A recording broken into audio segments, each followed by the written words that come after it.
Donnie has been the person that started the Black History Weekend. It's finished its 7th time this past February. And what I really admired about him is he took up a collection of the 3 churches that were hurt by Florence.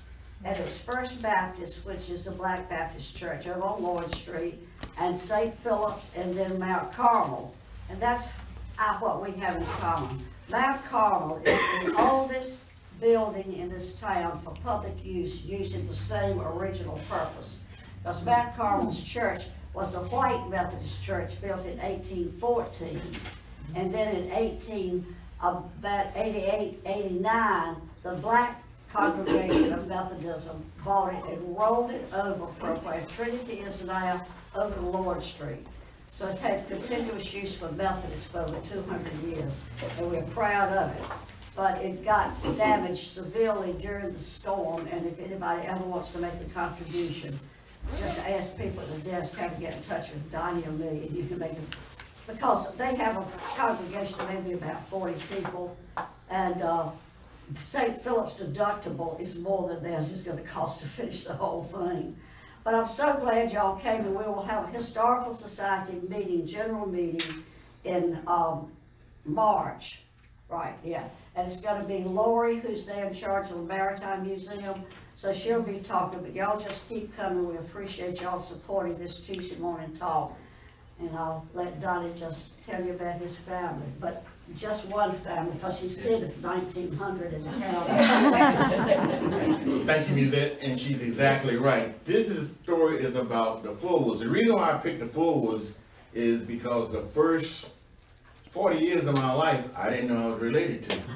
You know, believe it or not, but that's one thing that slavery brought out. Now, I always followed them, but I didn't think I was related to them because my grandfather's name was Irvin Monroe.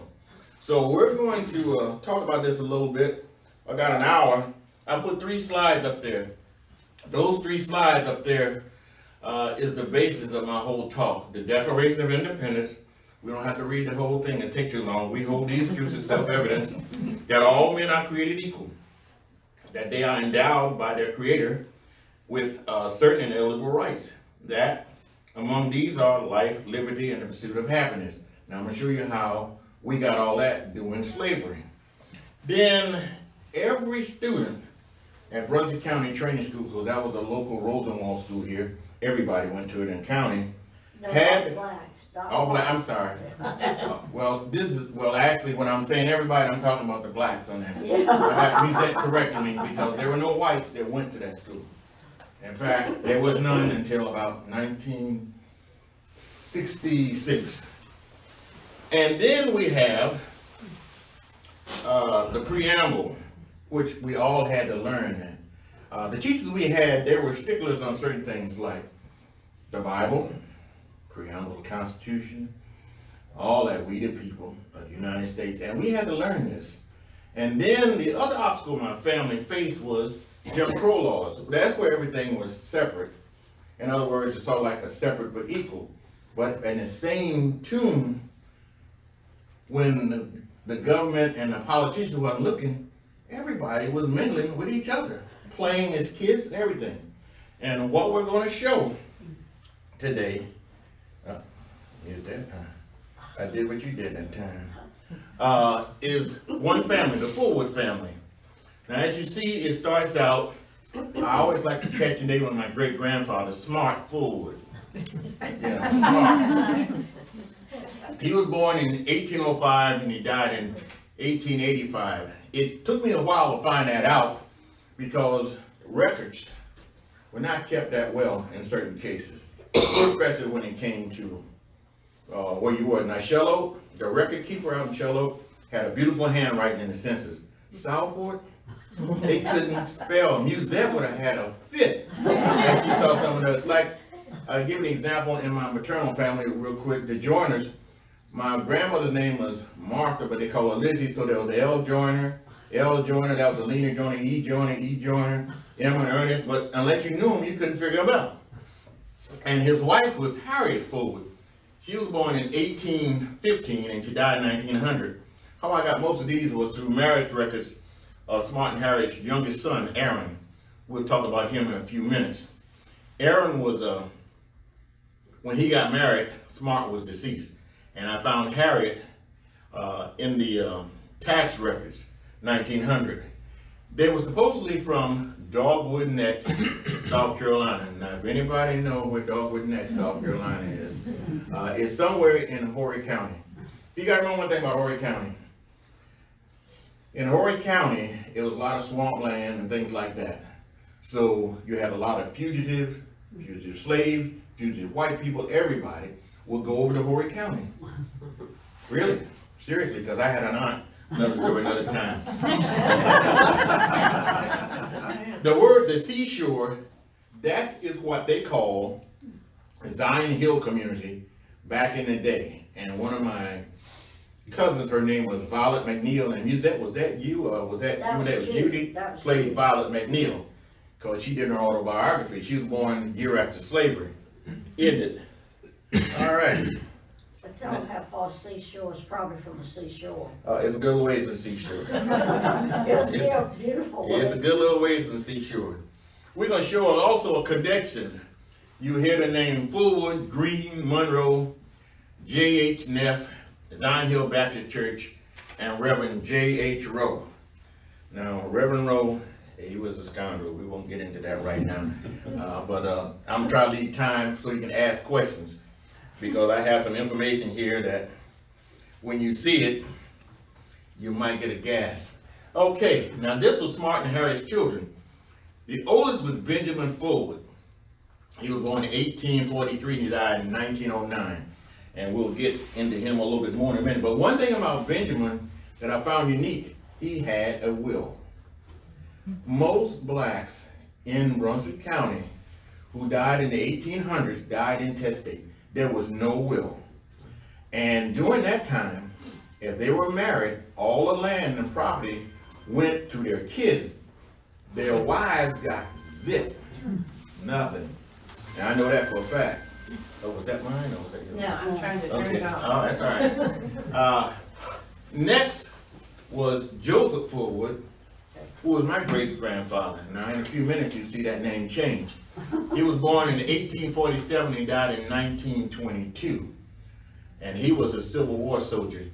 Then you had Jacob Fullwood, which his name is going to change. He was born in 1850 and he died in 1927. Then the only girl in the bunch, Lucy, she was born in 1854 and died in 1931.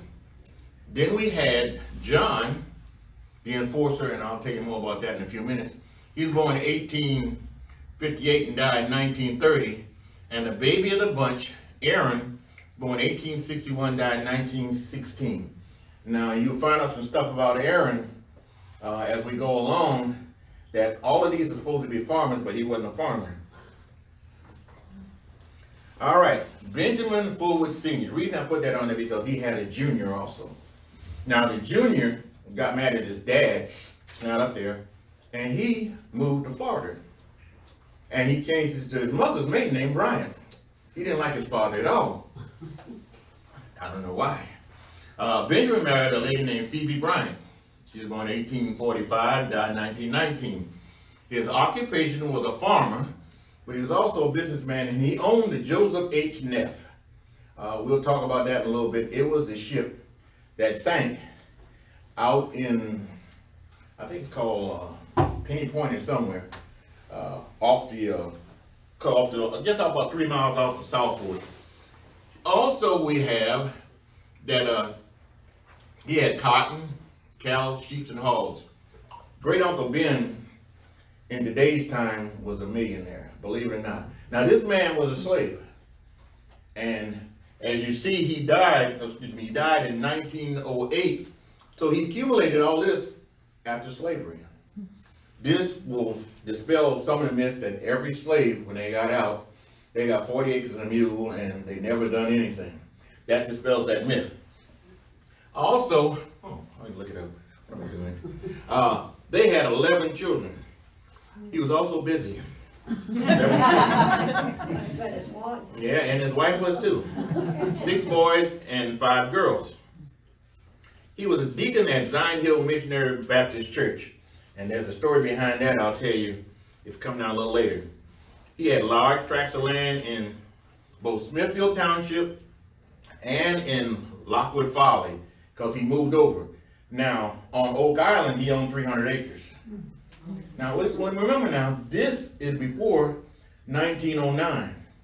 He owned 300 acres. When he died, he had cash on hand, well, I think it was $2,800. His will is like this. It was $2,800, not counting all the money that people owed him. But he was quite an entrepreneur. And I've already spilled the beans on the 300 acres beach property. And he couldn't read, nor could he write. But he had one thing that was taught to all of us. You know what that is? Common sense. Common sense would tell you that if Musette is trying to stop me from going out that door, Musette's gonna have to stand right here and watch me. And while she's watching me, if I got 11 kids, I'm gonna have one of the other kids sneak out and find what I need to find. Next was my great-grandfather, Joseph Fullwood Monroe. Now the reason why it says Joseph Fullwood Monroe, he was born Joseph Fullwood, but the family story has, and I'll read that for you in just a few minutes, after I go over a couple of these. In fact, I'll read it right after this. He was, when he went to, they said that he went to Fortress Monroe, Virginia, joined the Union Army, and changed his name. Well, on my paternal side of the family, I found that hard to believe. Based on the map where Brunswick County is and Fortress Monroe, Virginia is, how did he do it? And a good friend of mine, God, I can't think of her name right now, but she's a historian, and she said, well, they had an underground railroad here, believe it or not, in Brunswick County. But when I got his military records, they said something different. He went off to Wilmington, which is a lot easier, through the woods, to Grandma's house. Oh, we got two visitors. There's chairs. Yeah, there's two chairs right over here. I want to stop for a minute before I go any further. These are two cousins of mine. Remember when I was talking about Benjamin Fullwood shortly? This is Miss Joyce Reeves and her brother James. Good morning. Good morning. Thank you. They are direct descendants of Benjamin Fullwood. I'm with the Joseph clan. So anyway, I think what we're going to do, now that they got in here, I'm going to read you something. When I first found out about that the Monroes and the Fullwoods are all in the same. This was written by a cousin of mine. It says, Introduction to the Fullwood Family History by Judge Ernest Fullwood. Now, Judge Fullwood was one of the first, I believe was the first black judge in New Hanover County. And he's also in that family. Who are Fullwoods anyway, and where did they come from?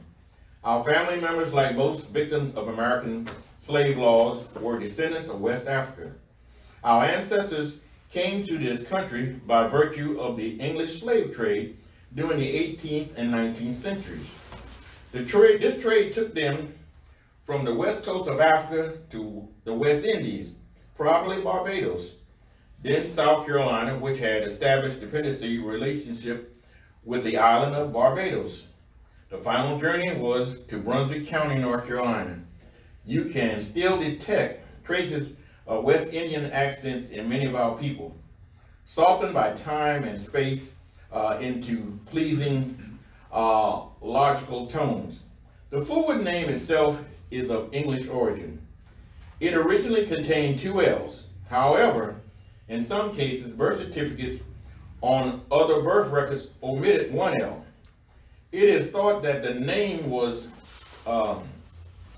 located in Oregon and literally meant dirty wood, a community in Lancashire, England.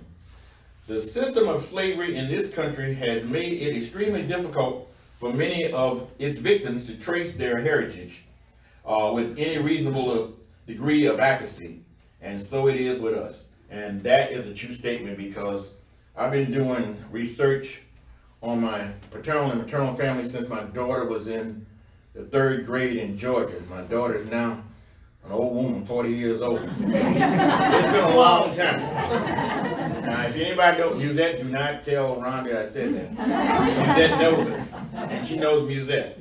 Okay, but we do know that we are descendants from Smart and Harriet Fullwood. Smart was born about 1805 and Harriet about 1815. Now you gotta remember, when I got this information, in fact I got it from Joyce, this was, oh my God, this about 10 years ago, so we've added a lot onto that. They had 6 children. They were Benjamin Fullwood, the oldest, who was born in 1843, Joe Monroe, even though his name is Joseph, but they call him Joe, who was the next oldest, and was born about 1847, although his tombstone says he was 70 years old when he died in 1922, which would compute for the birth date of 1952. The census reports in 1900 gave his birth date as 1847. I like 1847 date because if he was born in 1852, he would have been too young to fight in the Civil War. And the family oral history has it that he ran away to Fort Monroe as Joseph Fullwood during the Civil War and fought with the Union Army. While there, he adopted the name of Fort Monroe as his surname and kept it forever afterward. His descendants are still known as Monroe. The next was Jacob Green. And I'll show you a little more about him later.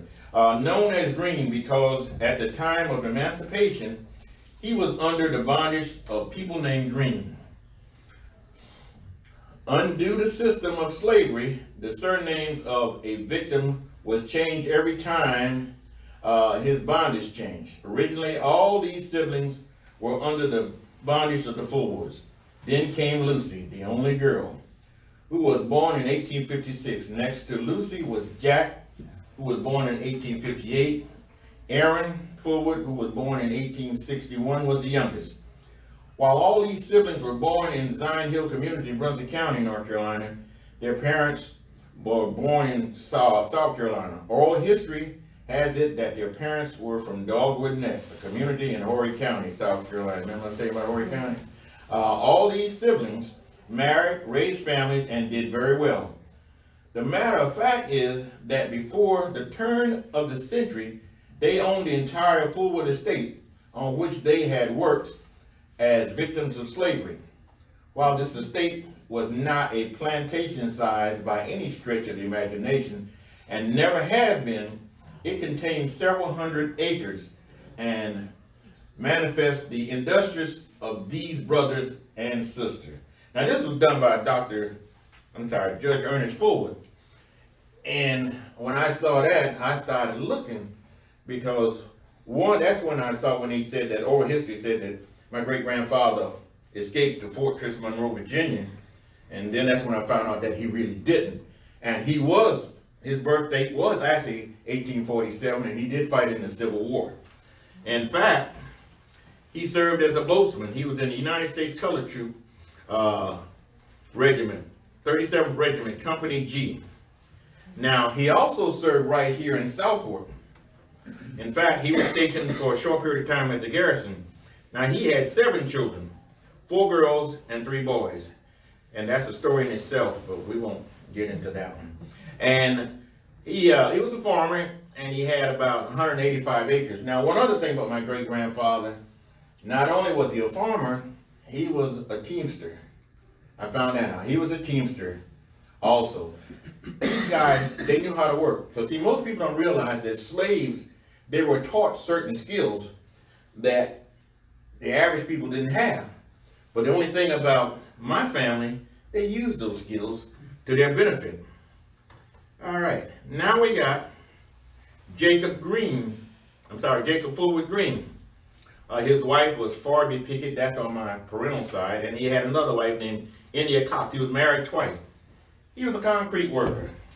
He had 2 children. Now, one of the children that he had, her name was Violet McNeil, because that was her married name. And she's the one that did the autobiography back in the late 50s, because she was born in 1866, that validated most of the stuff that we had gathered, and then it gave us a perspective of things that we did not know.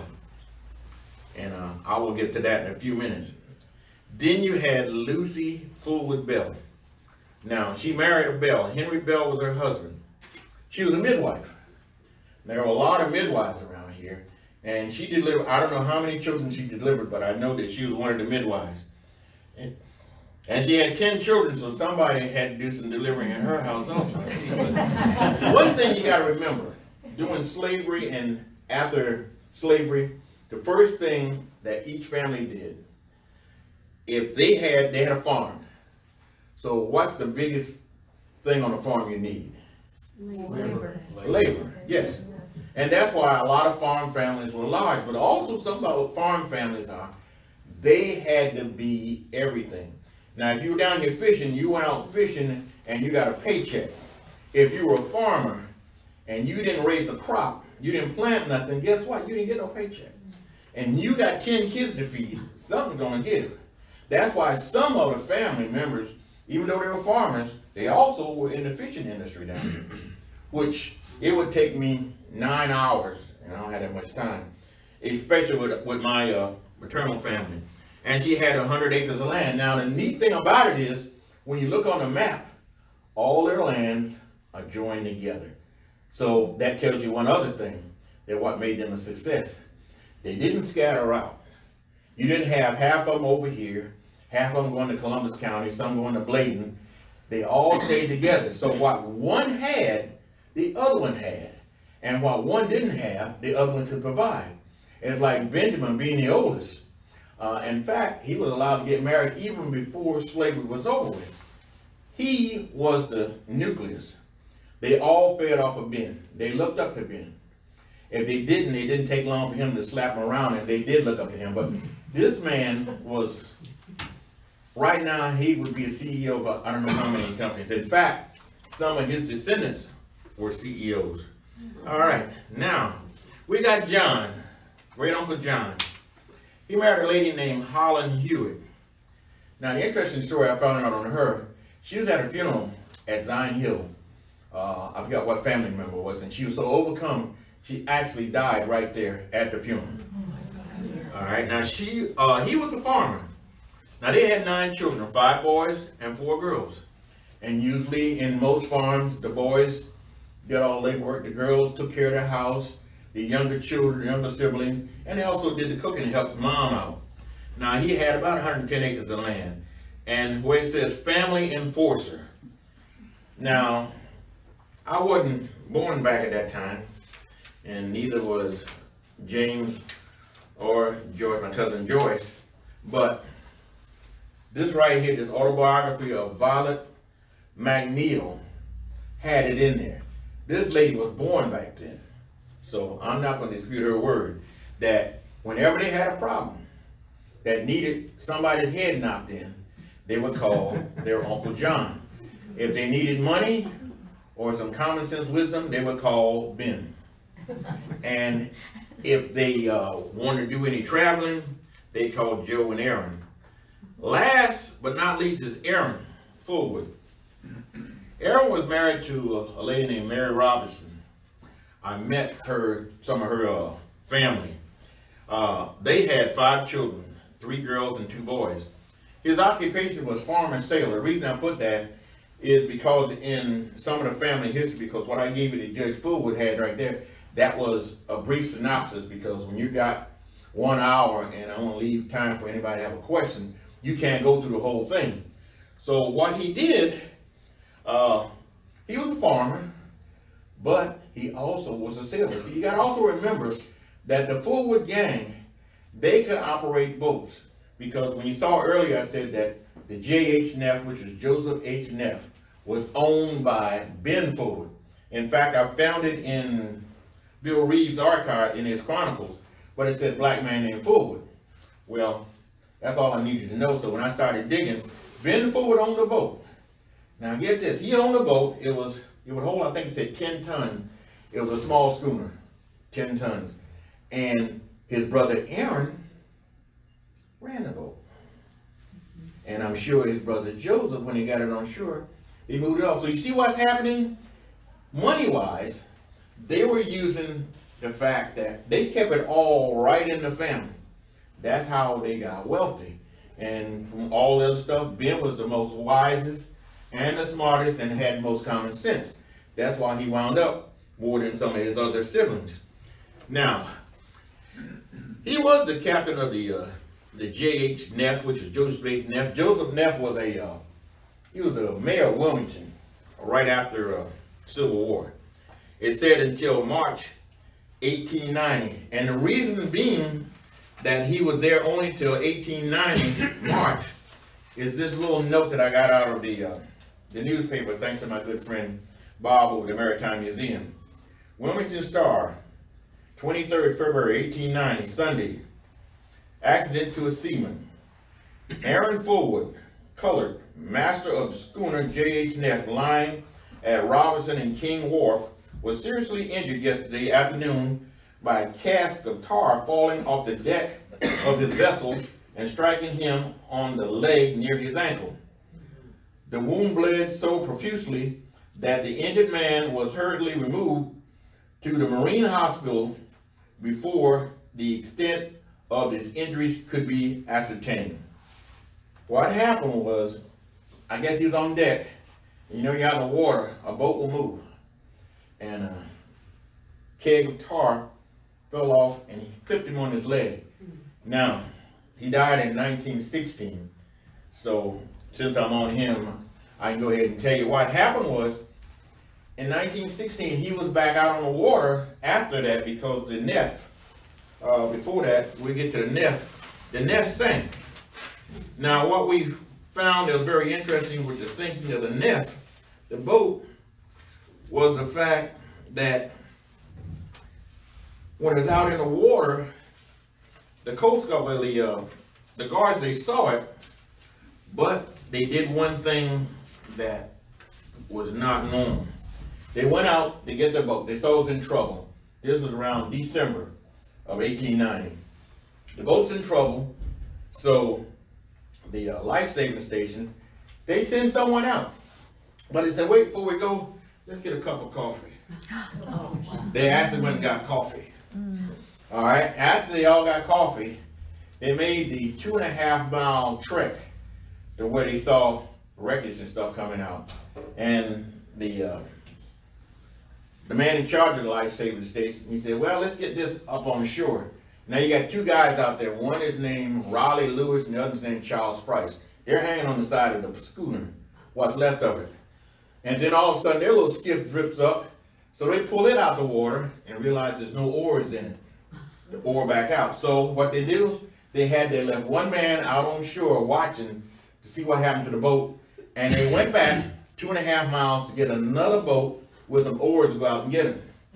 Well, by the time they got out there and got them in, everything was gone, and the captain, Riley Lewis, survived, but Charles Price, he died because it was December, and all of the hypothermia hit set in. Well, anyway, at the end, when they did an investigation, they got rid of the guy in charge of that life-saving station, and they lost all the cargo. It was plywood and all that on there. But I thought that was rather unique, and I got that from a young lady who lives out on the West Coast. In fact, we became friends, and she's the one that sent me the information about the autobiography of Violet McNeil. But I thought that was rather astonishing. Your life-saving station, they already see that there's a wreck out there, because it's early in the morning, but they decided, well, let's go in there and we'll have some coffee first. And that has, I'm sure, haunted a lot of families. And in December, I think it was December 1st, 1916, Aaron died. He died in his bunk on a schooner.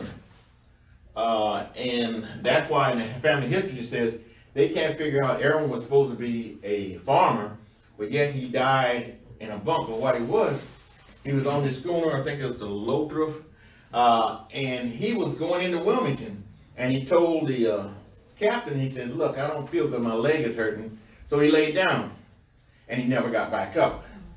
So that's how he died on the ship. But what I believe was the same leg that he hurt earlier in 1890, and that was what that killed him. Now, I got some good parts here that I'm going to read you. When it says Zion Hill Missionary Baptist Church, they were all members of Zion Hill Missionary Baptist Church. Now, this letter here, I saved enough time.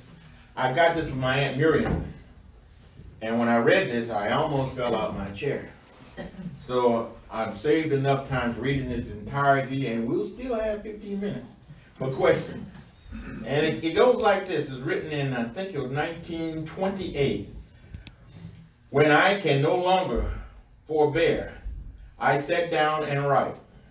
For Zion's sake will I hold my peace, and for Jerusalem's sake will I not rest until the righteous therefore go forth, as a brightness and the salvation thereof as a lamb that burneth. For my people are being scattered and destroyed, and it seems as if no man takes it to heart. What this is a letter written by Reverend J.R. Holmes. It's about 5 years before he died, and it gets interesting. I came to this county in 1878 with license only and a letter from Hall's Chapel Church, Burghoff, for ordination if found worthy. I looked and there was none to help. Therefore, I resorted to the white church for ordination. They took my letter and examined it and ordained me to the full work of the gospel. I was the only colored minister in this county and served all the ordained. Now I'm going to stop here for a minute. In the Fullwood Monroe Cemetery, we found a gravesite that said Holmes, and we believe that's his wife. Amanda. Yeah, Amanda Holmes. He had been a faithful minister. Oh, I'm sorry, got too far there. Hold on a second. Okay, they took my letter away. Here we go. I was the only colored minister in this county and served all the ordained. He had been a faithful minister. Next, I'm sorry, here we go. I'll get behind it. Okay, I served for 4 churches, and let's see, here we go. I was the only minister in this county and served all the 4 churches on this coast until 1885 when Reverend J. Eagles was ordained. He had been a faithful minister. Next, Reverend W. J. Stevenson was ordained. Next, Reverend J. R. Eagles, followed by Reverend C. Gore. For those who know Eugene Gore, that is his great-grandfather, Seaside. Then Reverend T. Brown. Up to this time, the churches were all in peace till about 20-odd years ago. Oh, this is getting good now. When there came a man here from Wilmington, North Carolina, from North Carolina, name of J.H. Rowe, claiming to be from St. James Church, Wilmington. On his second visit, he said he was from the First Baptist Church. The church in Wilmington notified the people here that Brother Rowe was an expelled member from the First Baptist Church. He owned that he was, but said, I will mingle with the Son before I will acknowledge. Meaning he would go to hell before he acknowledged. They use that away with words. And this is a real letter. In the process of time, the First Baptist Church became without a pastor, and the church restored Brother Rowe without a confession. And the Eastern Association, of which he was a member, dropped the church on account of it. And the leading elements went to Central and Shiloh churches. He continued to come to Brunswick County and get up an association here, taking churches without any letters. He had brothers Joseph Monroe, you just saw that name up there, and Benjamin Fullwood dropped as deacons because they wouldn't follow him without a charge. My great-grandfather and my great-uncle Ben, they didn't, if you wasn't right, they weren't gonna follow you. He goes to Macedonia, where the people were in peace and harmony, and divides them. We have now a big Macedonia and little Macedonia. True. Finally, the church is burned because of the confusion. The second confusion started at Zion Hill Church. Now that's my family's church. It says, during the confusion, he was shot. I think they will probably find Uncle John's bullet in David dug him up. He goes on to Butler Bay and stirs up strife there, and that church was burned down. During this time, there was 5 councils called, trying to bring about peace and harmonize the people. The white brother, Mr. John Melvin Long, turned out with us trying to help. He did a great work. F.P. Lennon, W.T. Gilbert, Reverend G. Sellers, Mr. Danford Colored, Reverend J. Eagles, S.R. Eagles. We couldn't hold council in the church, had to hold in the Oddfellows Hall. Now we had an Oddfellows Hall here in Southport also. All right. All that the council did was ignored, and the burning of Zion Hill Church resulted. Now, my aunt does a lot of history of Zion Hill Church. The location it is now because the slave owners gave them that church in 1809. But they were saying, well, they burned it down. Well, this is the reason why. This was found in their records. They burnt the church to the ground. Okay. Where are we now? Let's see here. Okay. This was all because of our efforts to hold up the discipline of the Baptist church. After this, they came in from all directions, all apparently stunned by the same bee to tear up and disturb. I am being asked frequently by colored Methodists and white Baptists why the Baptist church is torn up, divided into so many different factions. And this is the only way I can answer. They say it's all settled, but nothing is settled right until it is settled with God. Just a few months ago, here in last spring, a man was shot at the pulpit, Reverend Kennedy. They believe in shooting line. Since this disturbance, we have raised up in the county a number of young ministers. Reverend B.P. Stevenson, that was Reverend Benny Stevenson, he served down here at Friendship Baptist Church. L.M. Stevenson, S.J. Bryant, that's Samuel Bryant from Cedar Grove, W.S. Flowers. These brothers are acquainted with the church government and are very faithful. Also, Brother J.B. Frank. These are the ministers of the Ocean View Association, organized about 9 years ago. We are the only association holding churches from this county. Woe be it unto the pastors that destroy and scatter the sheep of my pasture, says the Lord. Jeremiah 23:1 verse. Beware of false prophets, which one comes to you in sheep's clothing, but inwardly they are reveling wolves. 7:25. And you tell he's a preacher because he was giving you scripture, chapter and verse, everything. And like I said, this letter, when I read it, it just gets me. And sometimes I get so much into it, I lose where I'm at, like right now. Okay, all right. When I'm getting ready to get back on it. Okay, dear brethren, do you feel that you are justified to fellowship sufferingly such conduct in the Baptist church today? Members going about my 70 before I wind up my faithful earthly pilgrimage on earth. I want the people to know that, here is the no cause of the dissension in the Baptist church of this county. Here is the 2 Macedonians where there shouldn't be but one. and there's still two today. Two St. John's within a short mile of each other. Two Zion Plains in a short mile of each other, just across the river.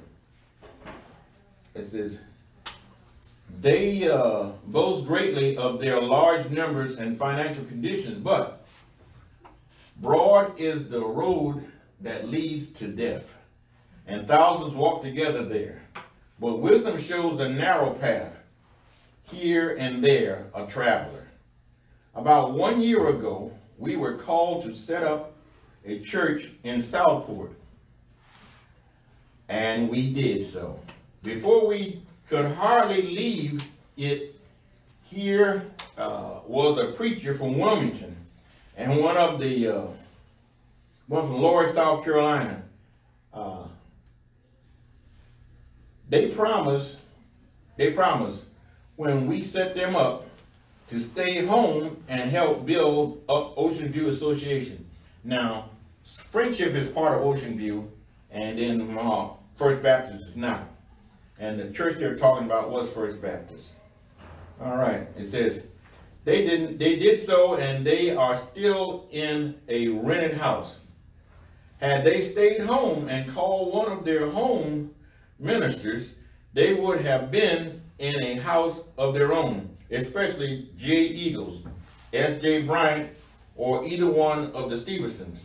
I will be glad if someone will call on me for proof of what I have written, for the half has not been told. What I have written, I have written.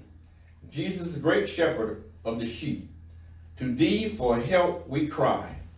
The little flock in safety keep, for the wolves is nigh. Now, brethren of the Ocean View Association, this is my first letter to you concerning our condition. The white Baptists are all in one association, and why not we? You will hear from me again soon. I am not done. We are in 4 associations, brethren. In unions there is strength. I remain your brother in Christ, humbly, your humble servant, J.R. Holmes. Now, the only reason I read that was because a lot of people, they didn't have any idea of how all these churches got like they were, and the fact that my family, the Fullwoods, they actually had a church. The slave owners gave them a church, 1809, because St. James, and don't nobody tell St. James in Southport, holds the deal as the oldest black church, but actually it's Zion Hill because of slave owners. And see, that's something that most people don't realize. All slave owners were not alike. I was told by Mr. Harvey Robinson that they could tell which slave family the slaves came from. If they had coats and shoes in wintertime, they were Smith. If they didn't have coats and no shoes, they were Gores. I mean, I don't know how he knew, but his father was a slave, so he would know that. But I thought my family had a very interesting path, and each year we hold a family reunion. I went to school with a cousin. We sat next to each other, drove the same car and everything, and didn't know that we were cousins until about maybe 8 years ago. Now, to summarize this, real quick, I'm getting close to about 15 minutes so you can ask questions. The Fullwoods, how they got to where they were, and to this day there's so many of them, I'll get into that in a minute. They were God-fearing. They believed in education. Ben couldn't read and write, but he made sure that his kids knew how to read and write, because that is always important. The more you know, the further you go, in some cases. They were landowners. They were farmers, businessmen, and they worked as a team. There's an old saying that a dollar stays in the Vietnamese community about 6 months, white community now about 3, and they use the term in the black community about 2 minutes. But what happened is when you go back in and you actually look at what they did and how far they got with what they had, and like Ben was a farmer, he had more than just one hog, more than one sheep. He had a whole lot of them. Well, what they did, they realized if they all stayed together, and when you look at the map when they were there, everybody's land was together. But now Ben ventured out. He went over into Oak Island and he went into Lockwood Folly. And the exact number of acres he has, I don't know. Maybe Woody can tell me in a minute. I have no idea. But the job that they did after looking at them, it was phenomenal. Out of that plan, you have lawyers, you have doctors, you have engineers, all those came out of them. The only one we don't have is an Indian chief. But they did it very well. In fact, was Emerson CEO or vice CEO of Xerox? CEO. CEO of Xerox. Emerson Fullwood is our cousin. Joyce was a long time a nurse. James was in government. In fact, he's a Gullah Geechee commissioner, so if you got any questions, you can always corral him before he leaves. And I want to thank him because the last Gullah Geechee convention, or sort of like seminar, we held it down to Mount Carmel before it was damaged. But in looking at my family, I found a lot of people that have done a lot. And it all started with 6 people, 5 boys and a girl. And they had a dream, and one of them was to stay together. And that's what they did. Now their ancestors, well, we like most people, you know how young people are, we scatter about. But there are a lot of them that are still here. My great-grandfather Ben's property, Joseph's property is still in the family's hand. A lot of the others, they're sold, and Ben had a lot of resources and assets, but due to, I guess, bickering, and that was way back before most of us was born, a lot of it has been sold off, and especially the land that he had at Oak Island. And that's all I have. Does anyone have any questions? Uh-oh. Ladies first.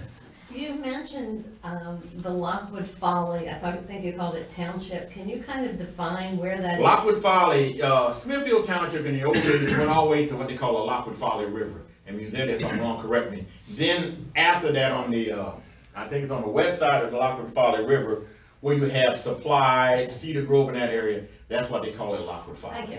Mm-hmm. Yes, sir. In the letter you just read, you mentioned an S.J. Bryant a couple of times. Is that someone that you're related to as well? No, but his grandson, well actually it's his son, was the president of Cedar Grove NAACP. That's Samuel J. Bryant, was the minister. And his son, Jesse Bryant, who was a good friend of my dad's. And one thing about Mr. Jesse Bryant, they call him Mr. NAACP, and whenever you call him, he answered the phone one way, Happy New Year's. I don't care. It could be in the middle of June. Yes, sir. That's your cousin. Yeah, he's cousin because he married one of my cousins. Yes, his wife was a Fullwood. Well, he was a Bryant. Now, I have a cousin who is directly connected to Jesse Bryant because his father was a Stratman, and the Stratmans are half Bryants.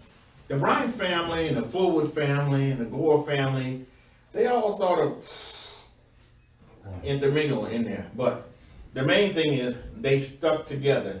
As we followed their pattern, there's no telling where some of us would be today. Anybody else have a question?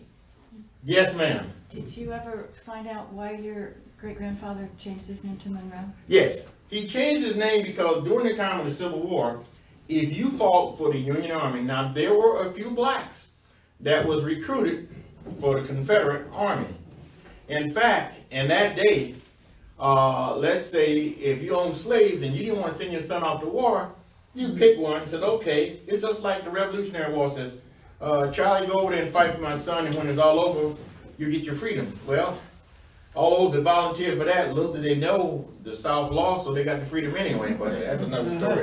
But yeah, what happened is you changed your name because they were still living down in Smithfield Township, what is known as Zion Hill. So he changed his name to Fullwood, and from Fullwood to Monroe, so that the Night Riders of the Ku Klux Klan would not retaliate. Now that story led into another story. He's ready to get his retirement from the Army. He goes back, name, Joseph Fullwood. We don't have a Joseph Fullwood. I said, what was your name? I said, well, when I was in the Army, it was Monroe. He said, okay, that's what you're under. And that's why he changed his name back to Monroe.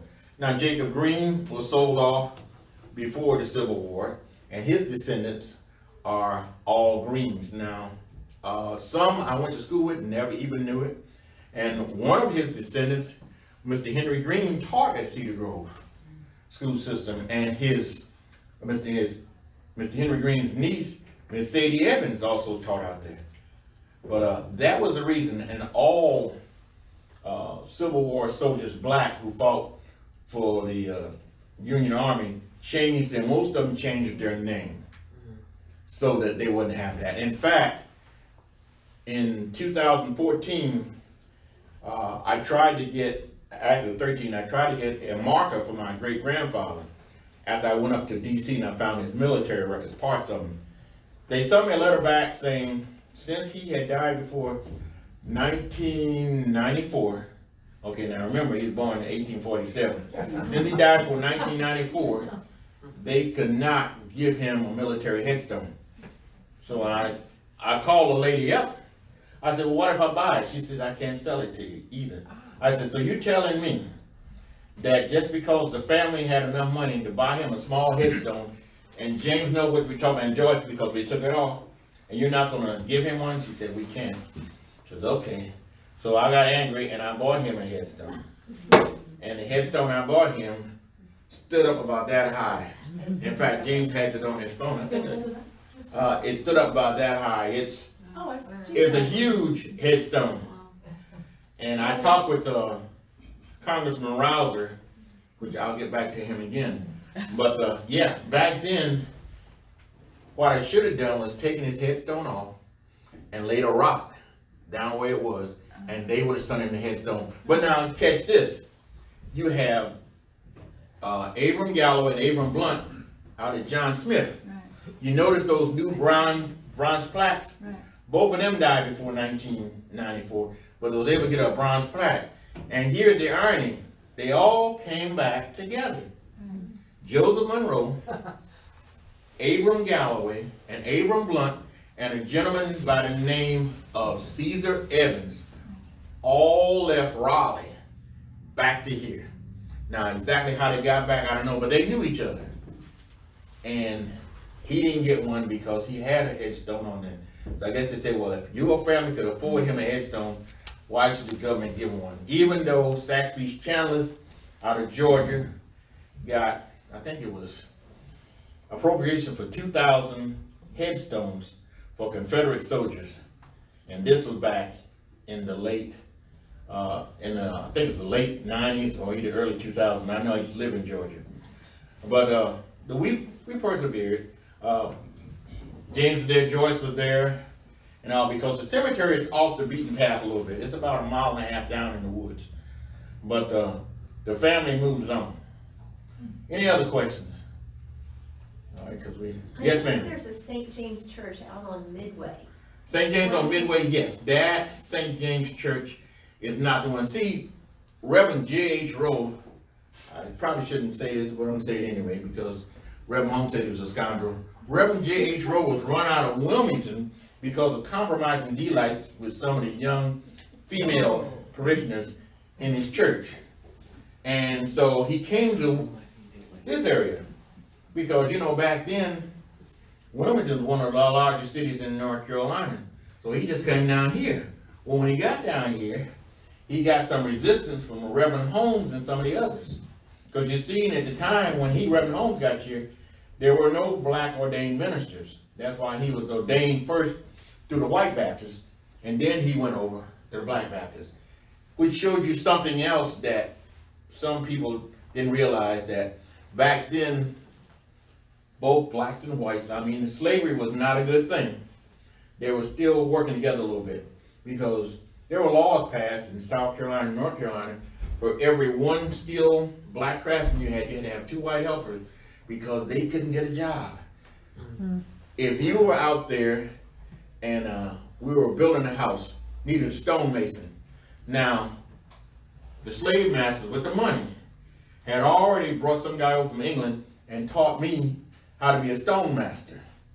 So why do I need to hire you and you don't know how to do it? I can get this guy, give him an extra bowl of rice or whatever, or beans, and he'd do twice as better, because most of these buildings were built by slave labor, a lot of these plantations, and that's how they did it. And what happened was, and there we had indentured servants over here, they couldn't basically get a job. That's why South Carolina passed that law. So every time you had a brick mason, you had 2 helpers. But by the same token, they wouldn't take orders from black guys. And it's like in the military. In the old days, every military officer was white. And Jim Crow said that, one, you couldn't mix the 2 races together in the military. And it took a woman, and I'm talking about Eleanor Roosevelt. That's how the Tuskegee Airmen got when, I guess you saw it in the movie, when she went up in the plane with one of them, because before, they weren't gonna let them fly. That was just something for show. But women in this country, blacks and whites, are the backbone, believe it or not. I know, because I was raised by my grandmother, and my grandmother was tenacious. Oh my goodness. And seriously, and this is what keeps our country behind. If I'm trying to hold you back, guess what? I got to stand right in front and watch you, and vice versa. That's why you get other countries sometimes to come up with things that we don't have. But the deal of it is, everyone that came over here at one time or another was someone that everybody else looked down. When the Irish came over, it's the same thing. Everybody came over the same thing. And then what happened was, the Indians were the ones, they were already here, sitting on the riverside, smoking a peace pipe. They were probably as marijuana, because you ever notice all those John Wayne movies, when they talk about, come on Nathan, let's smoke peace pipe? That was marijuana. They were getting stoned. That's face the fact. But I got 5 minutes. Like I said, I introduced them a little bit. These are 2 of my cousins. This is James Fullwood and his sister Joyce. They were the beginnings of the Fullwood family reunion. They started it before I even knew they had one. And she started in the back of her sister Hazeline Fullwood's backyard. They have kept this going on for years, and that I definitely appreciate, and I'm gonna give them a chance if they want to say a word. But these 2 individuals, they work hard, and as a brother and sister team, when you see them in the truck or George's car, do yourself a favor, move off the road, because they're going somewhere. He even went down to, I think it was where Smart and Harriet was, the plantation they originally came off of. But he's something else. Clarendon County. Clarendon County. Woody, would you like to say anything, you and Joyce? Well, we will. Come on, Joyce. you're a politician. No, really. Hard sometimes. Thank you for allowing Donnie and to be a part of his legacy. Now, he's a historian, we know that, and he is a good one. And he loves what he's work, he loves what he does. Now, he loves Southport, and I'm sure that y'all benefit greatly from his work. And I ask you to keep on doing that. Not only what he's doing, but help us as a family establish the necessary platforms that this story can be told to the masses. Brunswick County could not be Brunswick County without the Fullwood family. His study. Now, they're not just the black Fullwoods, but you know, we didn't create the name. We got it from some of your family. Yeah. Now, that's not throwing stones, it's just truth. Okay? And I'm proud of the name. But I just tell you that Smart, he talked about Smart and Harriet. Smart, Fullwood, we believe, had his origins in West Africa out of individuals by the name of Smart. Not the first name, though his first name here is Smart. But his last name, I believe, I don't have the facts, was Smart in West Africa, Sierra Leone area. And I know that because I also done some research to find that several Smarts in that area. And I was just curious, what in the world? Smarts in Sierra Leone? And I said, okay. But anyway, I salute Donnie and what he does in promoting history, real history in the county, and you should be proud of it. Because I'm just looking at the crowd in here. The only Africans that I see would be Joyce, me, and Donnie. Some of you, I'm certain, and you are too, that you have African descent in your family. Okay? And I say to you, those individuals, you know, who you know, give some encouragement and just be proud of who you are. You can't remake yourself. Only thing you can do is continue, and most of us in here have some gray hair, so we're not probably producing. Hey. We're probably not producing unless with some special DNA help. So now, he indicated that I'm one of the individuals that coordinate the Fullwood family reunion. That's true. And I'm gonna yield to Joyce, and I have a few words as well. But I tell you, this thing did not start with me and what I'm doing. It did start with Joyce. He told the story about how our families work together, and we love people, and we love this thing about good food and Christian worship, dedication. We love that. That's part of our DNA. Okay. So as he said that I'm a commissioner with the North Carolina, represented North Carolina, with the Gullah Geechee Cultural Heritage Commission. Anybody know what that is? The Gullah. I know this lady. I've seen you. Say what? Say what? Somebody say something. The Gullahs The are Gullahs. the black people who came from the Caribbean, aren't they? I'm still, you're right, they went there first, a lot of them. Yeah. Because they have a lot of Gullah art down in the Caribbean. Very similar to the Gullah art and the basket weaving, and they're down in South Carolina. You're good. You've done your homework. And in the United States, there are 4 states that, and I'll call them out. Of course, North Carolina at the northern point would be Pender County. Pender County. That's the top, and it goes with Pender County, and then New Hanover, Brunswick. Well, that's the North Carolina. And And then Horton. Yeah, And so South this is, North Carolina would be Pender County, 30 miles in, and then Brunswick, New Hanover, and then down to South Carolina coastal, and then Georgia, the coastal, and the northern 2 counties in Florida. Those are the areas called the Gullah Geechee corridor. And there are 3 commissioners from each of the states, and I'm one from North Carolina. So, But one thing they don't know, and it's not the whole state, no, it's for the coast inland for 30 miles. 30 miles. That they call the corridor that the Congress gave money to develop this history to protect it, but it's just, of course, it's ocean keeps coming in, but I guess a line. Oh, the line goes like that way. Yeah, well, it Go back could, in. it could.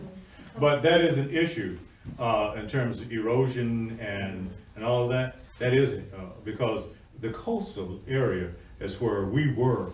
And you know about the rice, festival is being planned for next year? Oh, you don't know about it, right? Huh? You know, who doesn't know about I'm it? gonna say, tell us. Oh, my God. Oh, my goodness. Just music. Okay. Smart audience.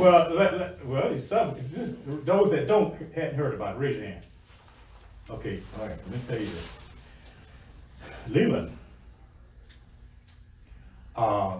will be hosting the first big time Rice Festival in March of 2020.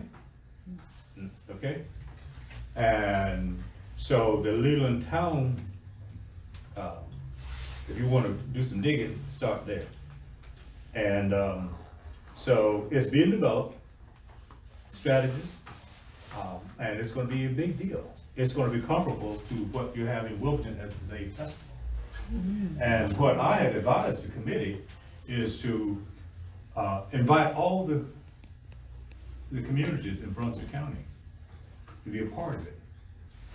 Because right here in Southport. All these areas around here, the marshlands areas, you grew rice. All the plantation down the area, they grew rice. And other places, all up in Pender County, and the creeks and the rivers, they grew rice. Not every farmer was documented, but most of the communities grew rice. Why? Why? I'm gonna say why. Well, it does, but it's good for rice. Right. But the point of why they grew rice, nobody in this area that was white could train people how to plant rice. You couldn't do that. What they did, they went to West Africa and got thousands of people that had the art, the skills, the talents to grow rice. That's what they did. And the slavers knew it. Yeah, and they went there and got us. And that's why Sierra Leone, and that's why Smart Fullwood, and all these other Fullwoods we've been talking about, that's what they were, not only rice farmers, they were farmers, but also fishermen. And they were known as river rats. Why? Because you couldn't beat them on the water. They knew the water. All the creeks and the islands and different places around. Yeah, but Rice Festival, be a part of it. Talk to Leland folks over there, and this time you want to be a part of it because it's going to put Brunswick County on the map like nobody's business. And this will be the first one, and I think it's a good thing for you to be a part of it. When is that? March 20, I can't tell you the date, but it's March of 2020. Because they wanted to have it this March. But then they had to back up and get some strategies together. But, so, and there's this thing, possibility that I'll be serving on their first, planning board. But, and I'll pass everything on to Donnie and the crew here and everybody, and I'll come back for you at some point. What is this group? Historical Society. Is that right? Yes. All right, so that's why she's here. Yeah. We've talked I before. was doing Black History before it had a week or a month. But I want to thank all of y'all for coming because most people think every black stayed in a field working and was ignorant. And I mean, look, they were all born in slavery and ended up owning hundreds of acres. Their children went to college. And I could say it all day, but it's just so much better for somebody who's had it in the family to show that most people who've come to America had the opportunities. The slaves were put like high the starting line, but they came up fast. And they got educated. And men and women who had finished 4th grade, their children and grandchildren were college graduates from this town. And I just appreciate that. And with the names, there's one thing I want to add because I didn't know it at first. When the Emancipation Proclamation came out, it also said go to a post office and choose your last name. And if I'd been a horrible slave mistress owner, they wouldn't choose my name. It's somebody who'd been good or prominent, they'd choose that name. And that's what a lot of people named themselves Freeman, because Freeman meant freed, as you know, before the war. And freedom was after the war. So people could choose their name, but if they were proud of their family, they'd keep that name, but they did have the right to change it. And even though they couldn't make a contract, when they got married, his ancestors, yours would have had to get it was called a certificate of habitation. It meant legally you're married in the eyes of everybody who knows you. And it might have been a church, but I just appreciate Donnie for giving us his side and your side of black families. Because it isn't a whole lot of difference when you get below the surface. Yeah, that's true. I'm gonna ask Joyce to come forward and have some remarks. And while she's preparing to come, I just want to say, call out a name. Norman Holden. Mm-hmm. Former mayor, Norman Holden. Yeah. You know that name, right? All of you do, don't you? Those Well, a who lot do. of people are really new here. Really? Oh, yeah. They are North Carolinians. Well, while Joyce coming, I'm gonna say this Yeah. right quick. Have people raise their hands if they weren't born in North Carolina. or Okay, do something. that. Oh my goodness. Where in the world are you from? The United States of America. Oh, you know, But it's the so wonderful beautiful. thing is they are learning our history. That is the core of the group to come. Yeah. which is Well, great. let me just say this to you, for those who don't know Norman Holden. Norman Holden was the mayor of this town for many times. I don't know how many times, but several times. And Norman Holden, I got to know him back in 1974. And so did I got a chance to know James Russ. Any of you know that name? Okay, anybody does? No, have mercy. But anyway, quickly, Norman Holden was the mayor, but he also worked with probation. Norman Holden and Jim Russ were advocates on my behalf. They called the governor and told him that we have somebody we want you to hire as a probation officer. James Russ took me to Raleigh on January the 2nd of 1974, after having met with Norman Holden. And Norman Holden had said, this is the man I really want to work in Wilmington as a probation officer. And so Norman and I maintained close relationships and friendships, and so likewise for Jim Russ. You don't know the name, but they're good people from this area, this community. They're really awesome folks, but Norman is gone now, but James is still around. So that's a segue out, and Joyce have some words that you want to say. Well, good morning, everyone. Good morning. I'm very glad to be here. I did not know I had to get up and say it. They said the best for last. As you can see, the Fullwoods love to talk. He didn't have that on his list, but we have kind of like a, what is the saying, a gift for gab. You know, but I'm not going to be long. Sometimes I have to pull his coattails to stand. That's enough. But I'm very happy to be a Fullwood. My maiden name, I married a Reeves, and we got this thing started in my sister's yard. I was living away, and I came back to help my sister to start this thing out as a picnic in her front yard, and I had so many things in my vehicle. People thought I was moving back, back home. But one thing that has really kind of gnawed at me, I know our ancestors owned a lot of property, and when I came back home, I had to end up buying part of what should have been mine. Wow. And that kind of gnaws at me, but praise be to God, I'm here, I bought it, I enjoy where I live, I enjoy my neighbors. We all are churchgoers, we believe in Christ, and I'm a member of the City Road Missionary Baptist Church down in Supply. And right this week, we're celebrating our 147th church anniversary. Wow. So if you all know the area, I invite you to come and worship with us. And that's all I'm going to say. I'm not going to be a long, full talker today. But it's very good to be with Donnie and my brother. And I always enjoy the presentations that Donnie gives. And that young man that he was talking about, that he sat in school beside all those years and didn't realize they were relatives, that was my nephew. So, and one last thing I'd like to say, I have a sister, that same sister that got this all going in her front yard. She's very ill now in St. Petersburg, Florida. She's in the hospital. She's like in a semi-comatose state. And if you all know how to pray and ask God to deliver her and bring her back to full life, if it is His will, because we know His will be done. And her name? Ruth Reeves. Thank you.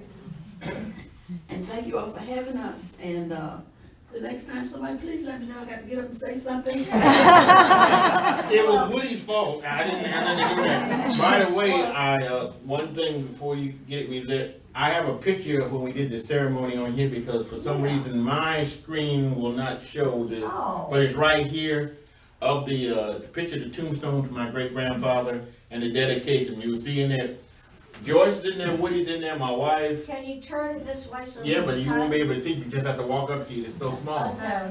So you can walk by and see it.